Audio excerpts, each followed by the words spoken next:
Welcome back to Terp Trends, your ultimate destination for all things cannabis. And I'm thrilled to have you with us for episode number 4. Today we've got an awesome guest lined up. While we've never met in person, I was honored to be able to talk to him for a while and really enjoyed it. All around solid guy, really nice, and I hope to have him back sometime.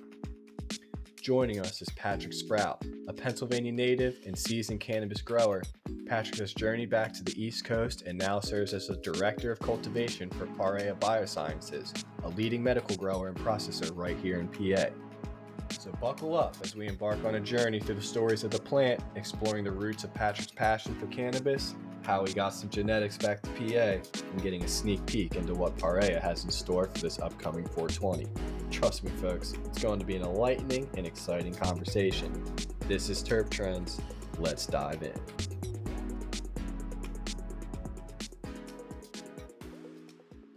Thanks, Adam. Thanks for having me here. I really like your podcast. I like everything that you're doing, man. Oh, thanks, man. I really appreciate that. Thanks for listening to the other episodes and definitely taking some time out of your day to sit down with us and tell us what's going on. So let's kind of jump into it. You want to tell us a little about yourself, where you came from, and how you got here? Well, cannabis has been a big part of my life uh, since I was a teenager. I mean, I think a lot of people my age, or a lot of people can identify with that, from a variety of ages. Um, I never thought that it was going to be my career. I'm not gonna lie. Like I was one of those kids in high school that was looking at High Times and seeing these pictures of beautiful buds and just fantasizing about being around this. But I never really thought that that would come to fruition. It just seemed like some kind of pie in the sky thing. Cannabis wasn't legal at the time. I could have moved to Amsterdam, something like that, but it just seemed so far removed from reality. Um, it was always in the back of my head, um, but that's not really the direction my life went at first. I went to college. I was a philosophy student. Some background, I did get kicked out of college for cannabis. um, I mean, yeah, yeah, and really grateful that these days now, hopefully, people are not getting kicked out of school for this. That the negative perceptions have really changed in society, which is really cool. But anyway, I was kicked out of college for cannabis. Um, got married shortly after college. They did let me back in, by the way, but I had to take a year off. Nice, uh, nice. A little break, you know. Yeah, yeah, yeah, yeah. Um, but I started a family, got married right out of college, and cannabis was still a part of my life, but I have a child now, and I was trying to raise them, and I wanted to do the responsible thing, and work in an office, and have benefits, and all that sort of thing. So it really cannabis took a little bit of a backseat to where my life was at that time. Now, fast forward a little bit, I was working for Citibank. I was a credit analyst, and I got laid off during the recession in 2009. And I realized afterwards that I hated this job. I absolutely hated it. I wore a suit to work every day. I came in, I sat at a computer all day, which is at that point in time, that's what I thought adults did. I didn't really think about what other options there were out there. So, I get laid off during the recession, and I was like, man, I'm not happy doing this. What do I love doing? Um, that was a question for me. And I've always loved growing plants. I've always loved flowers in particular. Um, and so I went back to school for horticulture with the plan of growing cut flowers. I wanted to have this cut flower farm that was just like beautiful colors, and just it would be this wonderful thing to walk through, and I'd make a little bit of money. And I thought that would make me really happy. So I started pursuing that, but shortly into it, I had a really kind of off the wall job offer from somebody who knew that I liked growing plants and knew that I liked weed and was working on a black market. Yeah, right. So he was working at this black market quasi legal medical grow up in Rhode Island in the early days of uh, medical cannabis on the East Coast. And they needed a grower, and he offered. He was like, "Do you want to come up?" And I was like, "Yeah, that sounds really fun." I haven't done anything else since then. I just fell in love at that point. Um, Wow. y- Wow. You found the calling. The clouds opened up and you took it. yeah, yeah, I feel really lucky. Things could have gone a lot of different ways, but yeah, I feel like that somebody was looking out for me there because I really found something that I'm Yeah. passionate about. I think that's awesome because you someone who's been in for a while and getting into it in the early days, it was very difficult. We were always kind of working behind the scenes and in the shadows networking, but it was hard to have that cannabis endeavor in your background just because we were on the East Coast. So I know what it was like in my younger days, trying to learn as much as you could, but you're still walking that line of like, man, like I'm gonna get in trouble for this. And to me, it was wild because like you, like I love plants and flowers and everything as well. Cannabis being the main one. And back in the day, like it was really hard to kind of put yourself out there. So I think it's great that you had a buddy that had you in the back of the mind because that's kind of how it you got your foot in the door was through your connections and through the people that maybe were already doing it and then knew that you were already into horticulture and growing. Shout out to your homie for that Oh, one. absolutely, absolutely. um, yeah, I mean um it really felt like something I just kind of fell into. Like I felt very lucky to have that. But once I started though, I realized, how much you can actually like how much time and care you can actually give a plant with this crop, with cannabis, this plant that we all love so much. It's not like growing tomatoes. I mean, tomatoes are what, $2.50 a pound. You can't really. I mean, some tomatoes now are Oh, $3. yep. But I mean, it's just not commercially viable to sit there and like really like get to know a plant and prune it and take care of it over its time and make like 12 bucks off of it or something. So cannabis gives us a really unique opportunity for the people that like to grow plants to really kind of push the limits and do something unique and special. And I fell in love with that right away. I really, really did.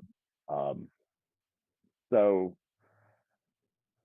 that was kind of. Oh, I'm sorry. Go ahead. No, no, no. Yeah. So obviously, going from where you were at that time, were you in Pennsylvania before you got that call to go to Rhode Island?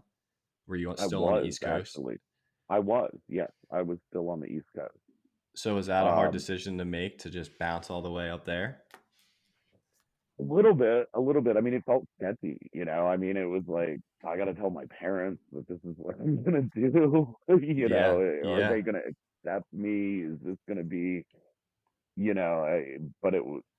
I after going and visiting, I really wanted to do it, and luckily my family was really supportive. Um, Everything worked out really well there. Yeah. So I headed up there. I was up there for about a year. At which point, um, my wife and I moved to South Carolina. She had gotten a job down there, and I decided to kind of branch off into my own and start growing weed by myself. Which I did get into a little trouble with. Not gonna lie. They're not real forgiving down south It was with just it was cannabis. just a Even little now, bit because we're still having this conversation, so it couldn't have been too bad. it was not too bad. It really wasn't. Again, I was very lucky. I mean, I feel like the cannabis gods are looking out for me or something. I don't know, but I came away. I got caught growing, got a misdemeanor, and then I started applying for jobs out west in the legal market and got a job offer in the beautiful state of Oregon, which I had never been to in my life. I had never been to Oregon. I had no idea what that was going to be like. That's on the Um, whole other side, man. yeah. And so I had this impression of Oregon that I think a lot of East Coasters do, that it's this like real lush, foresty kind of place. Yeah, Um, yeah. but the majority of the state is actually desert and like barren and like no Really? people. And, oh yeah, yeah, it's I absolutely didn't even wild. know that. Yeah, that's funny. I did not know that until I went there.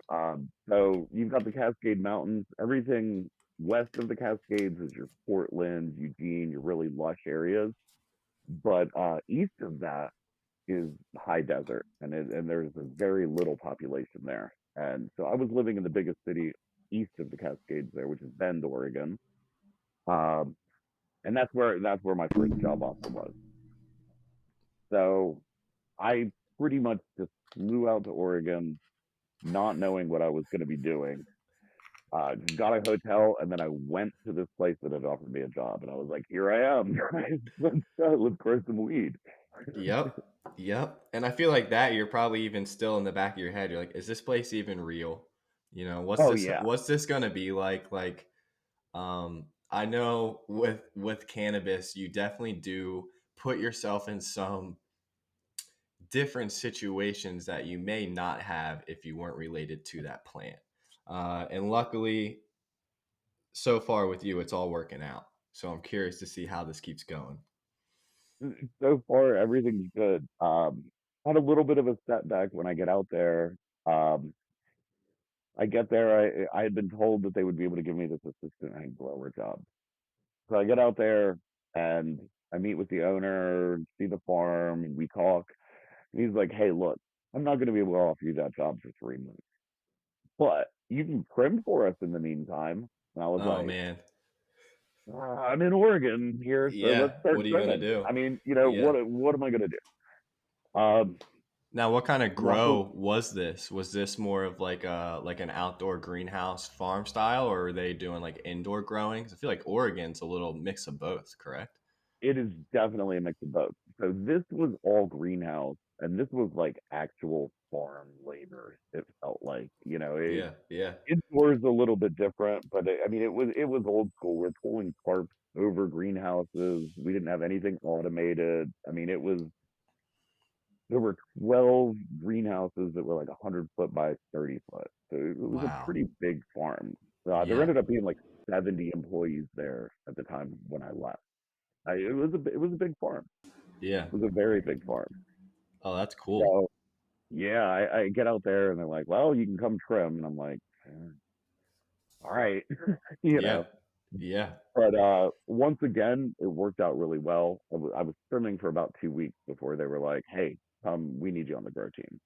Like, okay, okay, this nice. is good. That's not bad. That's really not bad at No, all. no, it really wasn't, and it kind of gave me an introduction to the whole space and like good to start from the ground up. Yeah. That's Which I always a good applaud thing. you because some people going into this growing space or in this growing space, they may have thought that I was beneath them and would have said no. You know, I know some pretty heady people that they won't trim. Look, I wasn't at that point in time. I hadn't worked in the legal space, so I knew what experience I had. I knew what I thought that I could do well, but also I hadn't worked in a legal space. Yeah, So I honestly felt like it was like, well, at least I got a chance to get my foot in the door, perfect, man. and That's try to do awesome. this. Yeah, and that ended up being a really cool job. I met so many really great people there. They had brought people who were black market growers from all over the country. One of my best friends out there came from West Virginia. We had some guys that worked up on the hill in California. I mean, it was a group of people from all over the country, kind of this like ragtag like group of black market cannabis growers coming out Yep, and yep. working out west. And it was pretty cool. I'm not gonna lie. It was a lot of That work. sounds really cool. Yeah. It was a lot of manual labor, but really great friendships and people that I'm still in touch with, people that I still work with to this day. Oh yeah.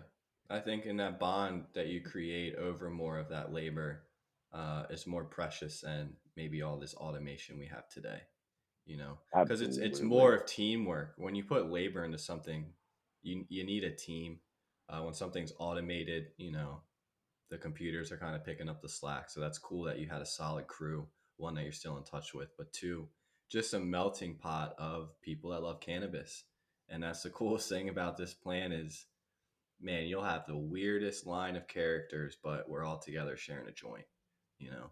Absolutely. Absolutely. I mean, the community, the cannabis community is one of my favorite parts of this industry.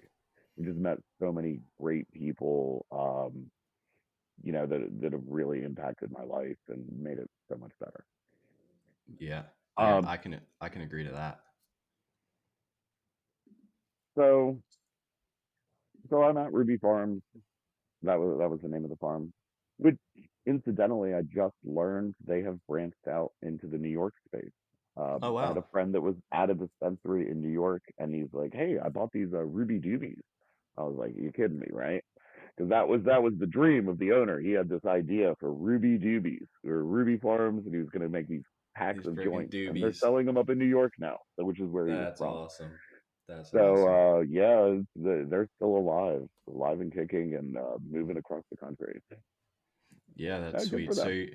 So you, you know, you took that offer, you jumped on over there to Oregon, you met some solid homies, you learned a lot of things. Were there any like pivotal moments or experiences in Oregon that really kind of shaped you into more of learning what you do like to grow and kind of create your medium into growing, your spirituality into growing? Because everyone has their own way they do things and their own essence that I feel that they bring to the space.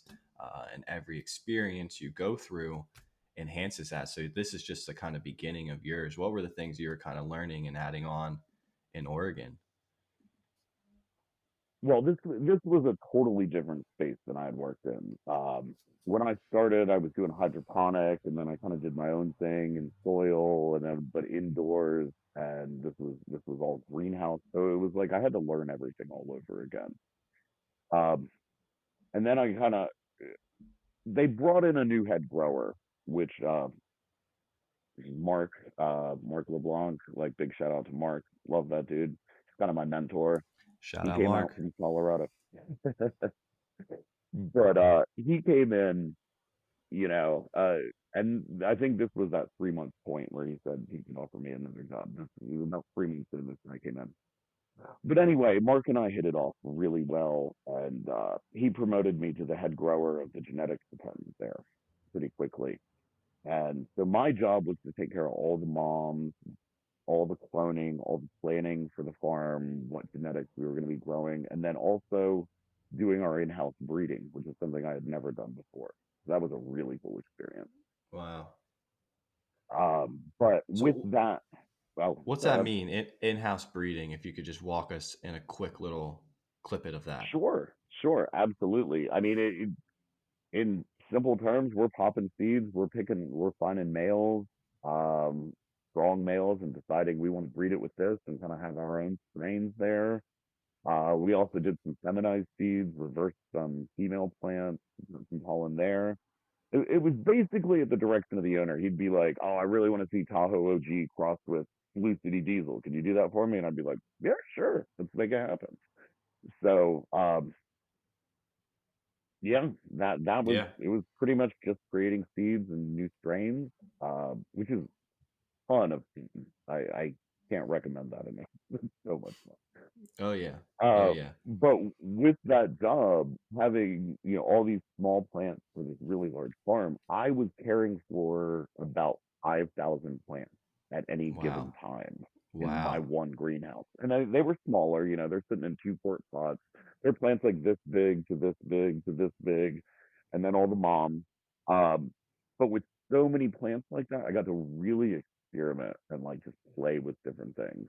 Um, I started amending my own soils and creating compost teas, and then putting that as side by side with different nutrients, designing these experiments basically for me to learn. And because I had the freedom to do that at that point, because a plant that's you know foot tall hasn't really cost you much at Yeah. that point. Yeah. So you just make a whole bunch of them, and if you kill 200 of them, no big deal, as long as you have No enough big to go deal. into flower.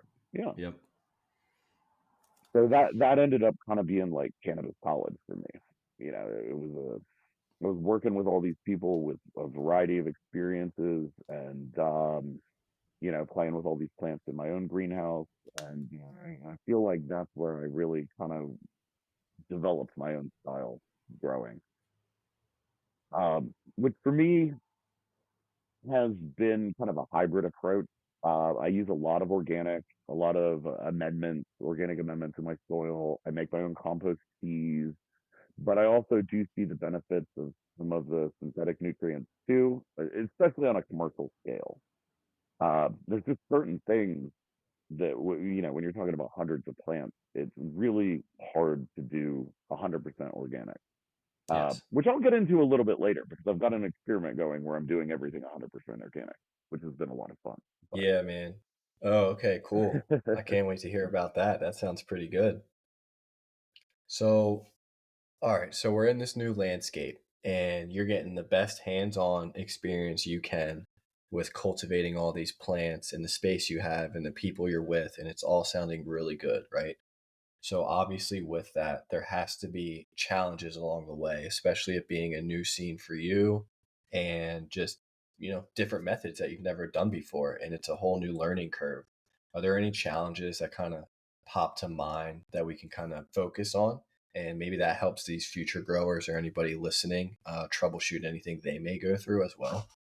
a lot of the challenges that we come across as cannabis growers, we will share over time. You might not come across that same challenge at the same point in your career, but eventually you're going to hit all these different obstacles. Um, and I hit a lot of them in my early days in Oregon. There were a lot of unique challenges to that particular farm. Uh, Being in the desert, water was not super available.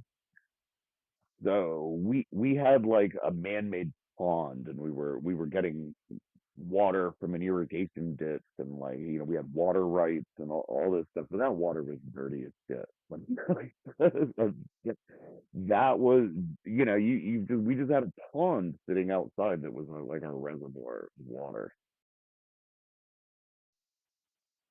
It, it,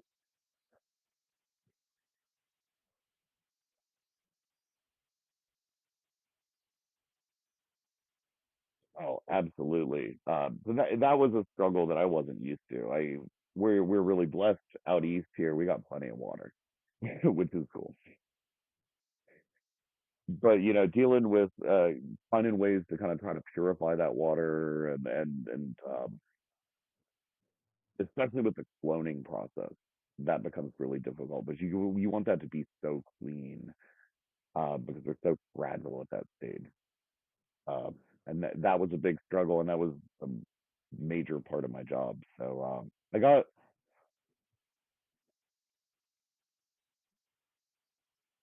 oh yeah, absolutely. I mean, there was a little filter on our dosatron like coming up, and I had to clean that thing out every day. There'd be like little worms in it and like all kinds of crazy stuff. But the thing that it did teach me, especially with the troubles that we had with cloning and the different things, because of the environment there, was grow too many plants. Get too many. And then you can get rid of the weak ones, and I feel like that really had a big impact in my philosophy for growing. I'm not going in and saying, okay, we're gonna cut these clones for this flower period coming up in 2 months, and it would plan it that way. I don't really approach it that way. I'm just like, get all the plants, fill all the space, and then we'll figure it out. Which I think has served me really well. I think that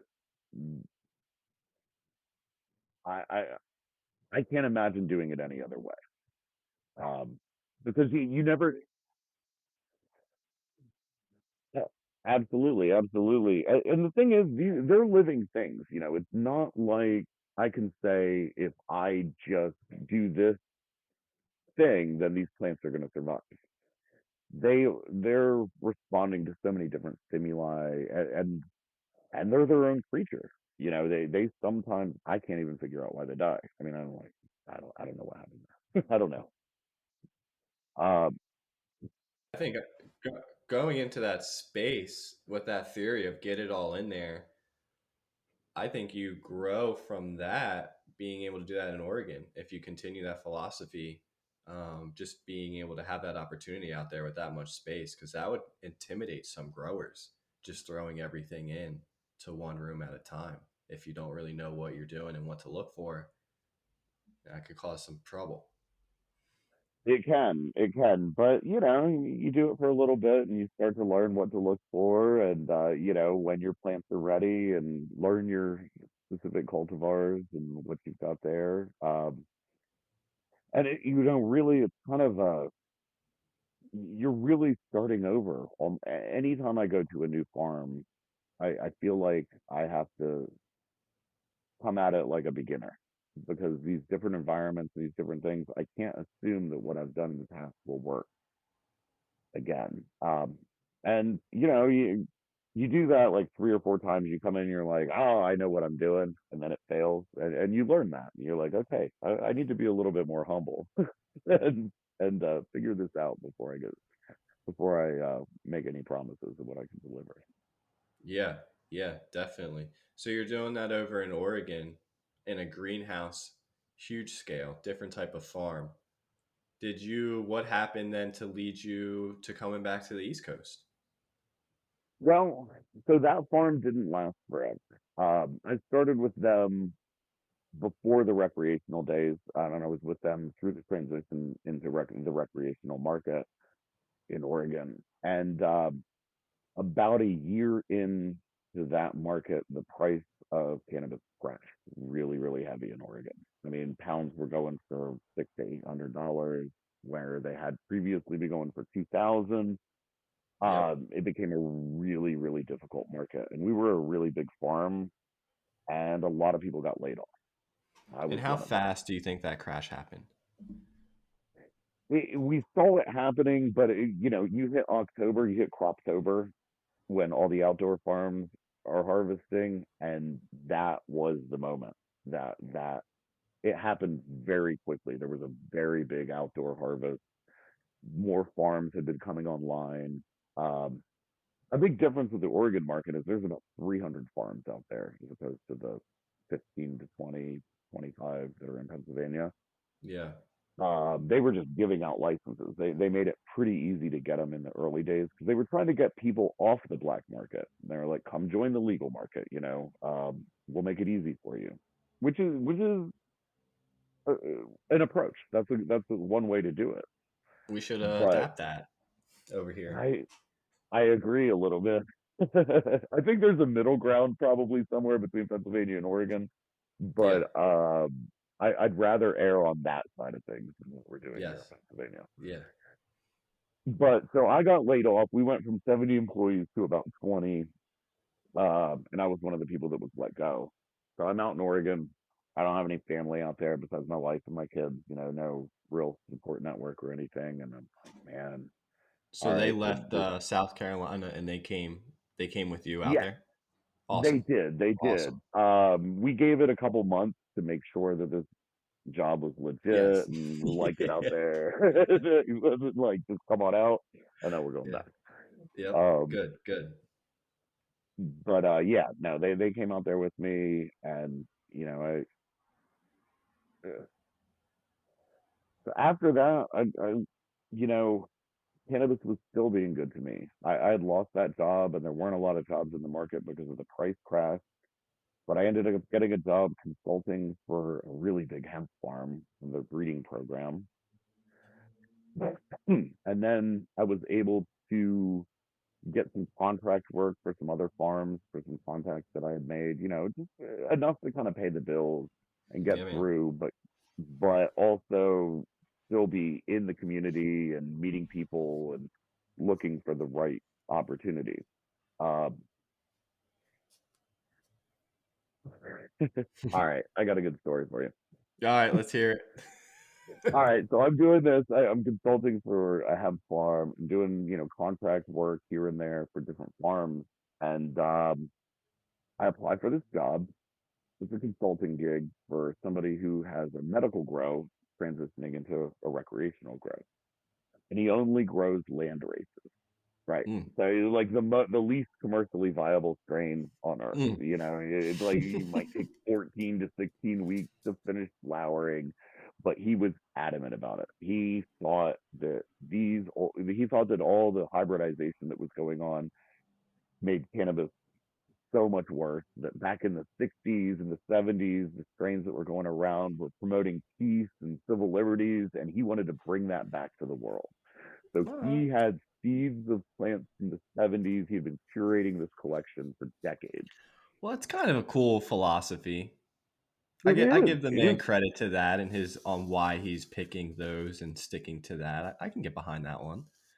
Oh, I could too. I thought it was really cool. I thought it was really cool. Unfortunately, it's really hard to do that commercially, It is. It is. but I commend him for trying. And he did end up getting his rec license and getting going for a little bit. I haven't talked to him recently. I'm not sure where that's at. But the part of the story that I really wanted to tell you is, and this will just kind of go to some of the characters in the cannabis space, especially out west. So I had applied for this job, and I get a response. It's actually Christmas Day. He responded, and he's like, "Hey, I want to give you an interview," and I'm like, "Okay, Christmas. This is odd." So we talk on the phone, and he gives me his address, and we set up a time for me to come out there. And he says, "Oh, one thing. When you get on my property, you're going to notice my animals." Okay. He's like, "Don't look them in the eyes. Just ignore them and come to the front door." What is this? This is really bizarre, right? Like, what kind of animals do this guy have? And he doesn't tell me. So I'm just driving up there, like, what in the hell am I coming into? Yeah. Yep. Yep. So I get there, and he's got this huge enclosure with two giant wolves in it, right? Like apparently he owns them legally. He's had wolves before. Apparently there's a path to doing that legally. I'm not really sure the specifics of that. I don't know. My man But owns wolves. That's kind of he's cool. got wolves. He brings them in the house too. I mean, he's so So they're part of domesticated my wolves. sort of Okay. sort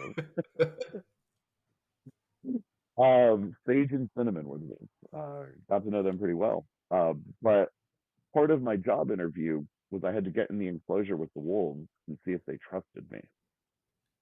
I mean, he was there with me, Like in the but cage with you that or outside the cage?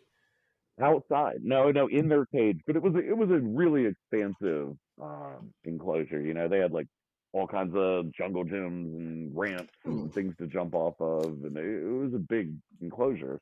But yeah, I had to go in there with him and have the wolves meet me and see if they trusted me because I couldn't work there if the wolves don't trust me. That kind of makes sense. They did. So I did get that job. Wow. So Wow. yeah, yeah. That was I look back on Again, that. That one of those crazy experiences that maybe you would not have came by if it wasn't for, cannabis. Hemp is still in the cannabis realm. So that's awesome.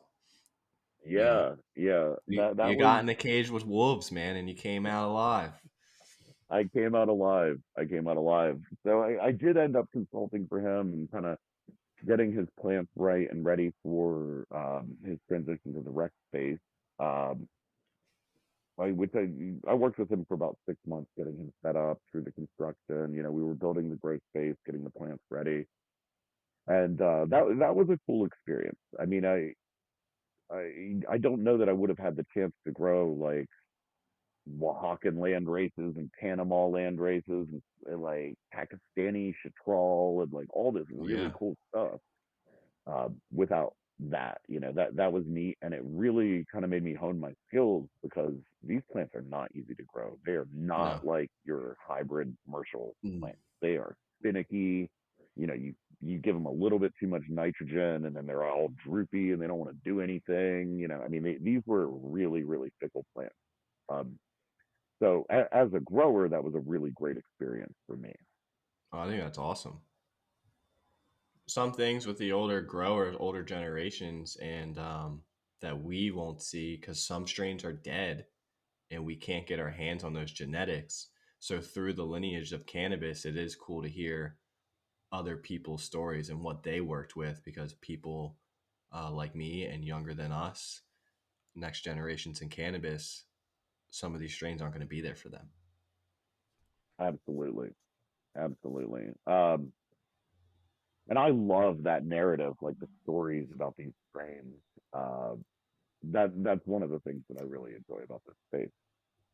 Um, but let me get back to what got me out to Pennsylvania here. So Yeah. yeah, I've got a couple consulting gigs, a couple like little gigs, and I'm working on a few things. I even did a little trimming on the black market for a friend, make some money here and there. Yeah. Yeah. Um, You're making ends and meet. absolutely, absolutely. And then I got a really great job offer. I got it was a new cannabis company. They were just about to have their first harvest. It was small.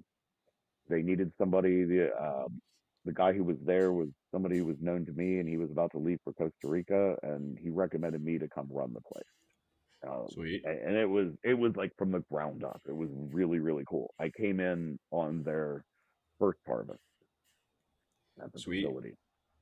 So this was the Storm Cannabis Company, and this is where I spent several years, um, and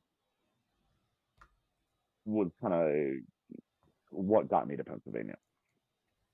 So we were pretty small. It was two small flower rooms of about 800 square feet to start, with plans to expand.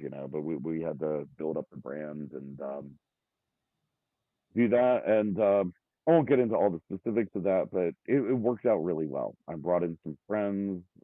We got this company going. Within a year and a half, it was making over $1 million profit every year, and it was just like Awesome. 12 of us in there, 12 cannabis people. We had no office staff, we had no anything like that, and it was like totally legal. We're running it. I'm doing payroll and the head grower, and we ended up we killed it. It was really cool. We won a couple awards. um I think I still have the record in Oregon for the highest terpene on dry flower, which is like 8.3%. I Wow. had something hit. Wow. Somebody might have beaten. I don't know. As far as I know, nobody has, but somebody might have. I don't Awesome. want to take too much credit there. Yeah. But Yeah. Yeah. we became this like really cool little craft grow that was just a bunch of homies running it. Yep. And then my Yep. boss, the owner, he had no idea how to do anything cannabis, didn't want to. He had several companies. He's like, as long as I'm making money, I don't give a shit what you do. So it was a really cool experience. Um, Which is really nice to hear in the legal side of things.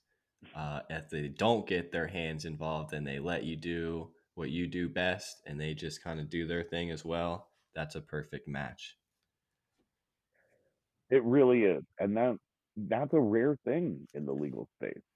A lot of people that are getting into this, um, especially out west with these smaller farms. The people who are the owners, they're owners because they are really interested in cannabis and they want to be a part of it. They might not have the experience um, to do that, and that can get kind of tricky and messy. But to have somebody who was like, "No, I don't care. You just do your thing, and we'll talk about the money," was The cannabis gods once again. I know. This plant has been so good to me over the years. I mean, it really has. Um, I just very grateful for what this plant's been able to do for me, and the way that it's improved my life. That's great. That's great. We need more of that. That's the whole point of this, is just to bring more light to success stories of everyday people that use this plant and they're fine. We're all Yeah, successful. We're all doing the normal things that any other person would do. There's nothing weird about it. It's just right. weed. So after Storm, I was there for several years. Um, the owner and I did have a bit of a following out, but I don't really want to get into that. Nothing, Yeah, but no worries. it pushed me to kind of look for jobs in other parts of the country. And I was thinking that the East Coast was really the next frontier of cannabis. This is 2021, I want to say, yeah, 2021. Yeah, yeah, that's Um, about right then. and you know, being from the East Coast, being a Pennsylvania native, and then having worked on the East Coast in the early days of my cannabis career, I was kind of drawn to it. And you know, I wanted to be near family again too. You know, all my family's out here in Pennsylvania, Hmm. and as much as I loved Oregon, it's kind of sad when you don't have any family around. You know, you Yeah. can't go see your parents or your cousins or your aunts and uncles, all that. Yep, yep. I can relate to So that. I was out in Colorado for a while and I didn't have anybody out there. I went out there by myself. And once I found out that PA was opening cannabis and there was a shop that was gonna or a grow that was opening up in Shamokin. This was maybe 2015, 2016. I came right back. I ended up not interviewing with them, but getting into the retail side of it. well, I that grow and smoking, that's where I work. Yeah, it's funny. I know Yeah, it's the connection of it all always blows my mind, but I do understand the importance of getting back to your family, you know. So that's awesome that absolutely. I had even, we you were know, able to. I applied for jobs previous to that. When Terrapin opened up, I think I applied for their head grower job out in Jersey Shore because that's actually much closer to where I grew up than where I'm at currently. Didn't work out. GTI opened up. I applied for that job too. You know, so I kind of always had my eye on the PA market. Yeah, You yeah. know, just being my home base. Um, but then I saw the job with Parea, and I applied for that, and that did work out. Um, you know, and I think that worked out for the best, at least for me. Um, Parea, I would have struggled to work, I think, at a GTI or something like that.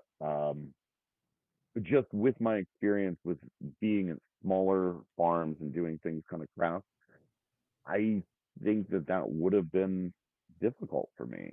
Um, to Not that there's anything wrong with the way that they do things. I mean, there's a thousand No, ways no. to grow weed good. You know, I'm not saying that, but that huge commercial kind of thing, I shouldn't have gotten that job because I didn't really know how to do that. Yeah. But here at Parea, I mean, it's twice the size of what my last job in Oregon was, and Wow. we've really been able to, which is small for the Pennsylvania market. I mean, we're sitting on about 10,000 square feet of flowering canopy, Gotcha. which isn't that much. But that being said, being kind of a smaller um, grow, I was able to take, you know, the lessons that I learned on a small craft scale and kind of bring them to a slightly larger commercial space and really do something I feel is unique. I'm proud of it. I'm proud of what we do, absolutely. And you know, we're always striving to get better, but you know, you're never going to grow the best weed. You can always get a little bit better. Oh yeah. Yes. I agree. I agree to that. And every new environment is a new lesson, you know. Absolutely, absolutely. Which is really cool that you're able to understand what you feel you would grow best in, which is kind of a funny spin because here you are a grower and you're still thinking about the mediums that you grow in, and it's all natural when it comes to that. It's in all levels of your soul. It really is. And Perea has a unique space. Actually, we have like three totally different flowering environments there. It was not planned this way, but this is the way it's evolved. Some with my input, other people's input, but it's the way that it's evolved. So we have a couple greenhouses, and then Oh, we've got a cool. couple. Yeah, yeah, we got natural light. That was how they started. That was their first flowering spaces. And then we added in a couple large spaces without natural light that are all LED, all automated, everything, that side of things. And then there's this small room that they had originally that was like the mom room that we turned into a flower space. We call it the Kurt Barn, actually. Nice. And that is a 30 light small grow room that is hand watered, and everything is done completely old school. So we got like Love a that. mix of metal halide and HPS lights in there. And it's like an old warehouse growth from the early 2000s. It's super cool. I mean, that's my favorite room in the whole place. Yeah. Yeah. And then I saw, since you said you're doing everything old school, I just saw a video. I think it was through the KCRA with your hand trimming. So is everything hand Yeah, trimmed with you guys? yes. Everything that we put out is hand trimmed. Nothing Wow. machine. Even, you're buying a half ounce, an ounce, all hand trimmed, all hand packaged too. Which Nice, man. actually, our our our trim pack team takes a lot of pride in the fact that you can get a package and you're gonna find buds in there that you're really excited about. They don't put things in there that they don't like, which is really cool. They're yeah. That's So awesome. all the way up the line, we are doing things very old school, very craft approach. So in the Turp Barn, this run, I'm actually running it by myself. You won't see a lot of directors of cultivation going in and running a room by themselves, but I I try to do it as frequently as I can.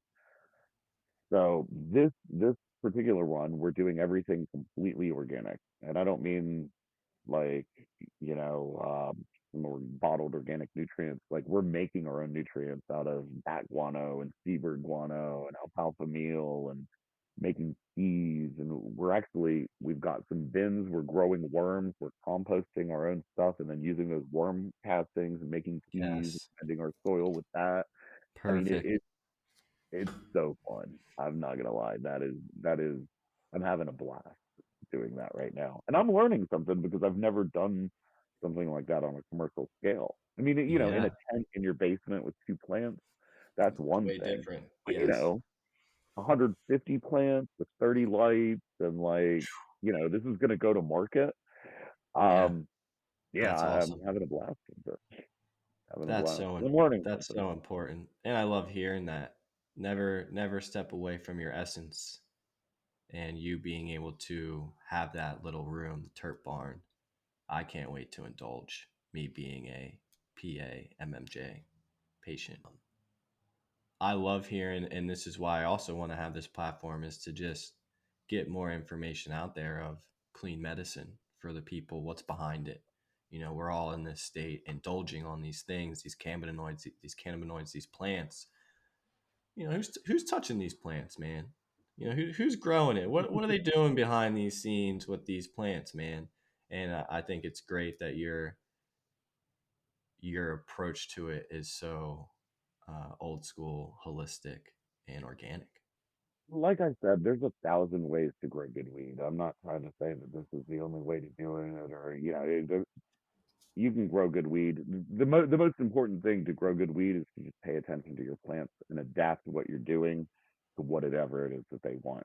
And whatever method that you're using, whatever you're doing, as long as you adapt and really try to pay attention to what it is that they want, you can grow some really good medicine. Uh, but that being said, it's a lot of fun doing everything organic and trying to go as natural as possible.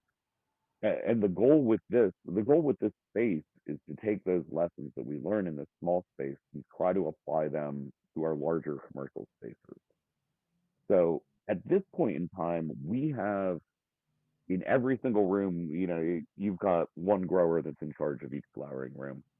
Um, and they have a lot of freedom because they've earned it. They all do a really good job. But somebody comes to me and they're like, "Hey, I want to start putting compost teas on my fertigation system." Like, yeah, let's do it. Like come up with a plan and let's make it happen. Or I want to start top dressing with seabird guano in week 4 and then hand watering in my greenhouse. Like, yes. And all these guys are doing that, guys and girls. Like this team, they're all coming up with these exciting things that they want to try, and we're doing. You know, it's I think you'd be hard pressed to find too many commercial facilities on the East Coast, at least, that are doing that kind of thing. I Oh think yeah. that it's pretty unique. I mean, I'm not going to say there's nobody else doing that. There certainly are, but it's not the normal blueprint for success in a large commercial grow. No. No, it's not. And shout out Parea for letting their growers grow and letting us indulge on these creativities. So I will give a little plug here. I want to talking about the Turp Bar and me growing this here. My goal is my harvest date is a tentative April 1st for this, and my goal is to get this weed out as fresh as possible to have it to market by 420. So I want fully organic, fresh weed to market on 420, and fingers crossed that we're going to be able to do that. It's going to be logistically kind of difficult. Pennsylvania doesn't make it easy to get your product out quickly. You got to test it twice. You got to package it. You got to do all this stuff. Yep, yep. But I truly believe that the fresher the weed is, the better that it is. Which might some people, really feel like the cure to a certain time is really important. In my experience, being around a lot of fresh weed, um, when you're smoking something that's 2 or 3 weeks away from harvest, it's a different experience. Not as harsh as people would say. I mean, like other produce, the fresher it is, the more flavorful it is, all this. So I really want to bring that to the Pennsylvania market this year. I want people to get a chance to try something fresh, something organic, something that was hand watered. And so, like I said, hopefully that's going to work out. The logistics are going to be difficult, but be on the lookout for that. And I hope you get to Hey, try some. hey, you heard it here, guys. We're all excited now. We're all excited now. So talking about having fun, especially in this turf barn you have going on, I love that. Overall, with your experience of growing in all these different strains, is there any strain that really left an imprint on you? Because I know breeders and growers sometimes they do have their kind of trophy strain that they just love to introduce with other ones, or they just love keeping around because something about it is touching to them. Is do you have any strains that you worked with that are ringing a bell? Absolutely. Absolutely. So I don't know how familiar you and then listeners are with um, kind of some of the initiatives that Parea has made this year or in the last year. But one of the big things that we did is we started working with different breeders and people that we were getting our cuts from out west and putting their logo on the package so you can see where this stuff came from. Oh, cool. I've been really lucky to develop some really great relationships with people from all over the country who have been willing to share genetics with me, and I've wanted to tell that story. Um, so that being said, one of the strains that we brought in was an ice cream cake crossed with Quickman, and we're calling this the Terp Cam cut. Terp Cam, little background, is a photographer um, out in Oregon. He is a really top-notch cannabis photographer, and him and I have worked together for years. He worked with me at Storm. He started his cannabis photography journey with weed that I grew, and Oh, we, cool. yeah, he's a really good friend, and he's actually become like one of the top cannabis photographers in the world at this point. Check out Terpcam on Instagram. Anybody who is not familiar, the pictures will blow you away. Yeah, And please do. I'll he's a tag them homie with all too. this as well. Yeah, please do, please do. Yeah. So I had this ice cream cake across with Christmas cut that I was growing out in Oregon, and it was just an absolute beast. It it's got this gassy, minty, vanilla kind of flavor to it.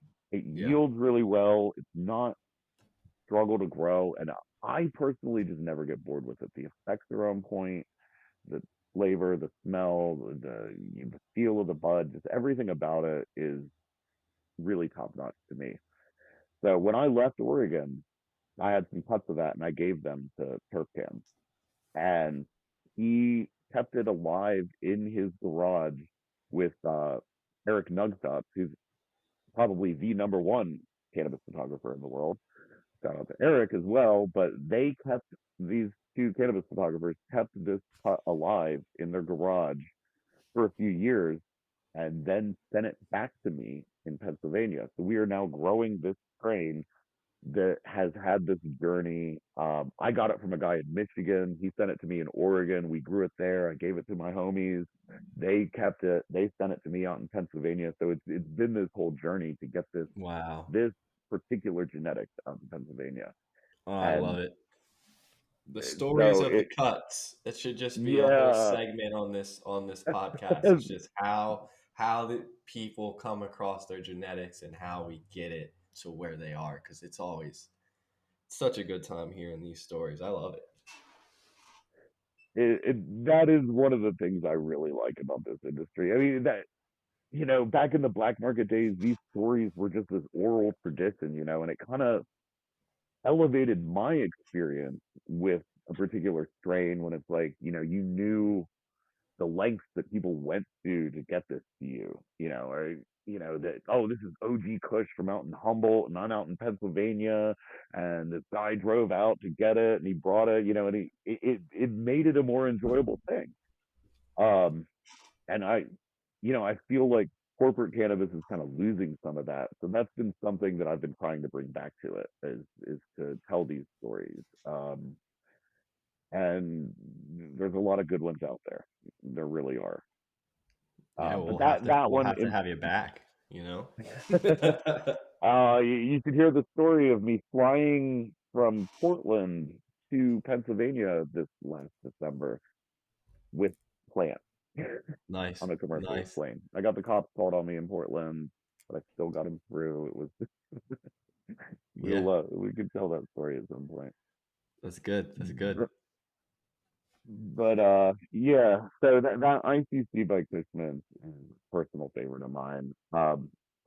We also are growing this cut of Skittles um that we got from BA Botanicals, which is a farm out in Oregon, run by a friend of mine, Sebastian, super cool guy. He got this cut of Skittles. Did you ever see Murder Mountain on Netflix? You ever Yes. watch that? Yes. Okay, so you remember the Dookie brothers and they're talking about their cut of Skittles? He got it Yes. from them. It's that Wow. particular cut. And it Wow. is, yeah, he drove up to Murder Mountain and got it from those guys. And he came back. But and he came back. He said he was pretty stressed out actually. Yeah. But this Skittles is some of the most flavorful bud that I've ever tasted. I mean, it's got this like gas and bright citrus and candy kind of thing going on all at the same time. And it's Wow. so strong that it actually like leaves an aftertaste in your mouth. It's like this Wow. really, really special plant to me. Yeah, But it's man. also a huge pain in the ass to grow. It doesn't want to clone. It doesn't want to root. It's it's awful. Like it's just it does everything to like try to kill itself Yeah. like the Yeah. time. But that one's pretty special to me as well. I would say those two right now are top of my list. And are both of those already producers with Parea, or are they coming available? No, they have been released. The Skittles, which has been released as the Z because Department of Health naming rules, Skittles was not allowed to. Oh, I gotcha. Yeah, we're not trying to make anything appealing to kids. You know, Well, hey, man, that's we all got to work that, around whatever. If that's what we got that's to do what to keep it, that's fine. That's fine. I'm okay with it as long as I'm not getting arrested for growing weed. Then I'll call Hey, it whatever. whatever you want to call it, sir. Yep, I'm fine with it. So what's that Um, renamed as? the Z, it The comes in as Z. the The Z. Z. Yeah. Nice. So be Nice. on the lookout for that. You won't see it too often because of how hard it is to grow and finicky it is. But we just pulled some down, so there's going to be some hitting the market in a month or so. Oh wow, awesome, But awesome. the ice cream cake by Christmas, however, since we got that one going over the last 6 7 months, that's been our best seller. Yeah, It's a real champion. yeah. No, that's awesome. Now, do you guys so I'm new, well not new, but I moved back to the PA market. I was originally in the PA market when it first started, and we maybe had three or four grower processors. Parea was not open yet when I was here. So when I came back now in 2023, I guess it was, the selection is off the board. Do you guys also have concentrates and do all that, or are you guys mainly on flour? Flowers are a big thing, but we are ramping up our concentrates. Our lab got going a little bit later than our grow did, but our lab's been producing now for since December of 2022. So Nice. it's still relatively young as far as even in the PA market. Um, Yeah. but we haven't done any rosin yet. Everything's been BHO. But Okay. our I team is got you. putting out some really great live resins, and experimenting with a lot of cool things. I think they recently put out a product that was butter and diamonds. So it was like like shards of diamonds in a butter, which was actually really cool. I thought Oh that was a wow. great product. It was Yeah. easy to work with, so much easier than like a diamonds and sauce, Yeah. Yeah. because you had it in that butter, but you could kind of control your THC level by how big of a diamond you were getting out of the Oh butter yeah. and putting it in there. So I thought that was a really innovative and great product. And I those think guys do a I think really that's great job. great, man. Yeah, because sometimes dealing with a sauce, it's really hard to get that ratio of just terps with the diamond and everything. So with that better consistency of that butter in there, you kind of can control that a lot more. So shout out Perea for that, man. That's cool. Yeah, Love be on the hearing it. lookout for more of those. We only put out one product like that. It was kind of a test product, but I thought it was fantastic. I mean, reception's been good, so I expect to see more of that. And I hope Yeah. other people enjoyed it as much as I did. Yeah, yeah, me too. Maybe I'll indulge on that, and I'm excited to look out for the solvent list that comes around. So again, I'm excited for that too. It's coming, it's coming. but I know, and it's cool to see more and more brands because when I was first here, I was really pushing these processors. Where is the solvent list?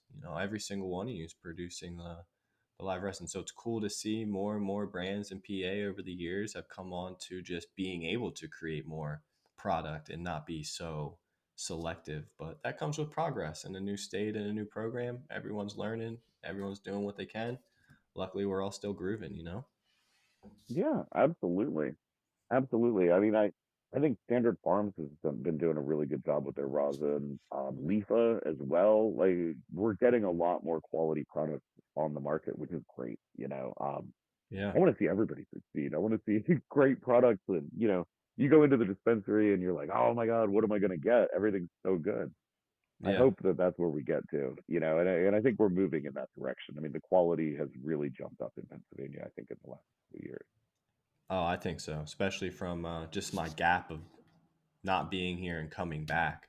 I've definitely enjoyed indulging a little more on the PA market, medical market side of things. So shout out the Nice. PA medical market, all the processors and the growers and everyone working behind this program.